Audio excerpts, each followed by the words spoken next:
Welcome back, ladies and gentlemen. Today we're going to look at one of the games that will frankly go down in history, and that's going to be Nikola Jokic's game where he had 30-20-20, and that is the first time done in history, which is pretty remarkable. We're going to look at what led to it, some of the plays that essentially allowed it, opened it up, and why, frankly, Jokic is so great. Let's go.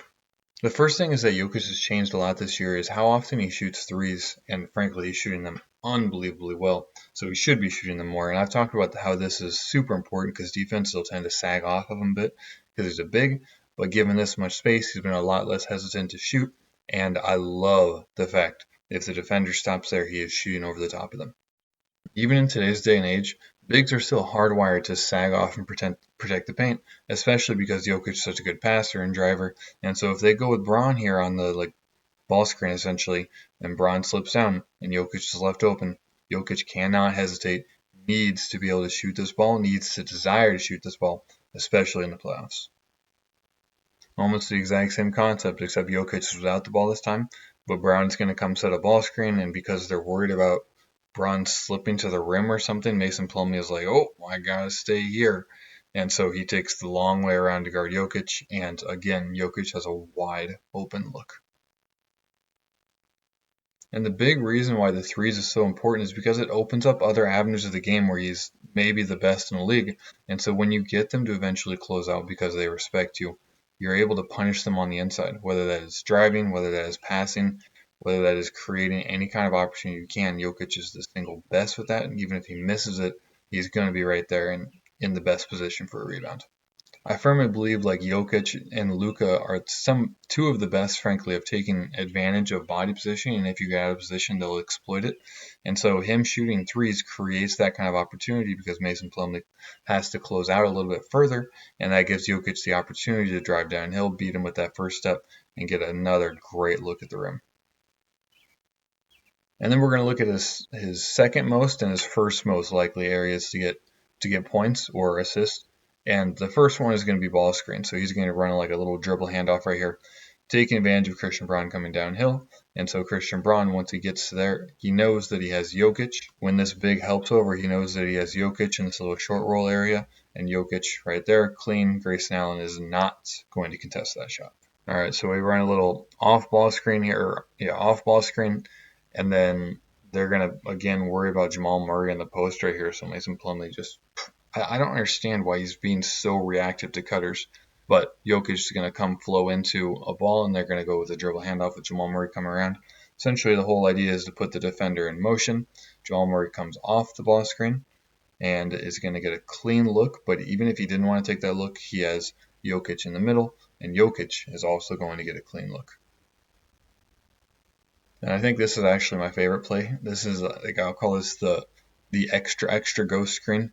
So Jokic is going to pretend like he's going to come up for a screen. We're watching how the defenders handle it. Again, they picked on Plumlee quite a bit this game. I mean, they picked on everybody in the defense, frankly, quite a bit this game. So he's going to pretend like he's coming up for a screen, and he's simply just going to sprint away. And Plumlee is just too slow to react because he gets a step behind, and Jokic gets another wide open layup. That's tough. And so one thing I really want to try and do is call a spade, and the Suns are terrible on defense. It is brutal watching them play defense. And so here are some examples of them just gifting Jokic points or assists. And here we can see Watson down here is being guarded by this defender and simply goes into the middle area. And I think they're in zone maybe at this point, but they just lose track of him. And that's a pass he's going to make every single time. And here we have an example of the ball screen being set, and the Suns literally don't guard two players. So one, Jokic is open right here. Grayson Allen says, I got to contest the three. And the big kind of goes with Christian Braun. And so as Grayson Allen goes to retreat back, Jokic is wide open. He could shoot this ball. In fact, I want him to shoot this ball. But the big is like, oh, we're switching. And he comes back up here, so nobody's on Braun. And so he just passes it in. And another super easy layup. That's unbelievable. And so as they go to double Jokic to get the ball out of this disadvantage situation, and they rotate behind it, fine, whatever. But this defender's zero, we're going to watch what he does. And so as Porter is rising up for this shot fake, he stays on the outside of Jokic. So either if you're playing defense, get on the inside. If you're going for the rebound, get on the inside. and he's like content to just sit on the outside and hold him. And so Porter just throws the ball to the inside and another wide open shot. Like, I don't understand. And then kind of in transition here, you can see the defender just provides no resistance for Jokić whatsoever. Jokić just he's still like not even paying attention as the ball is getting thrown in, and Jokić is getting deeper and deeper post position. I just don't understand what they're doing. Like what are they coaching on defense? All right, but then we get back to some good plays by Jokić in particular. And so here they got him to steal, and I like the fact they ran the screen off, and so that way Jokić would have inside position first off, and then get him deep in the middle of the paint as well. And like getting him that kind of position is going to lead to very good results.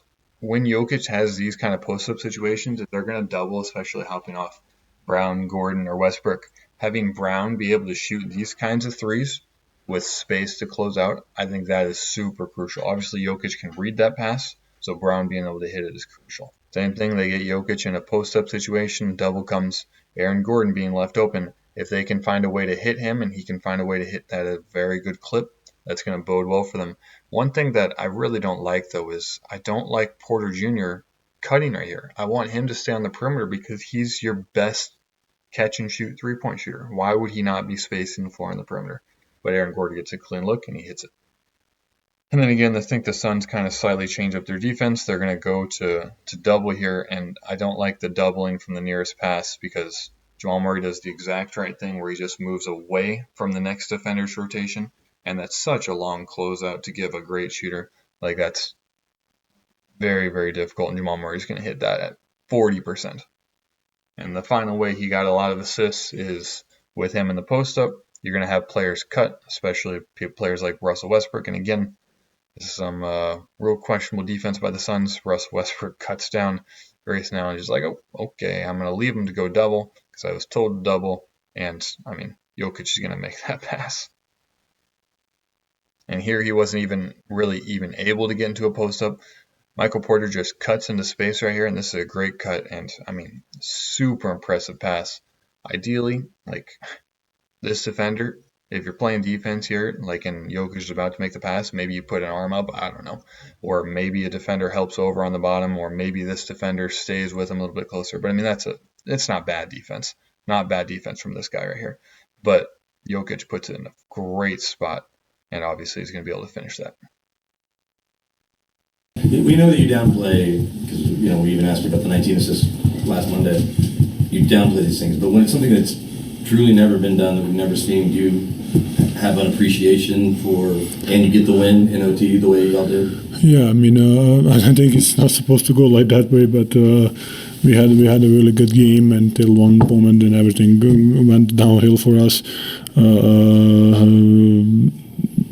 I don't know. It's just it was just a good game. Probably I'm gonna remember the whole life, but it's just a game that I don't know what to say, to be honest. And I personally absolutely love hearing that from Jokić because he has the right perspective where the stats like literally don't matter to him. He simply cares about playing a good game, playing the right way, and the team getting the win. And that's like beautiful to hear from potentially the best player in the NBA, who I personally think he is the best player in the NBA. And so hearing him be that humble and not care about something that no one's done in history is, I guess, beautiful. If you enjoyed, feel free to like and subscribe. But most importantly, have a blessed rest of your day.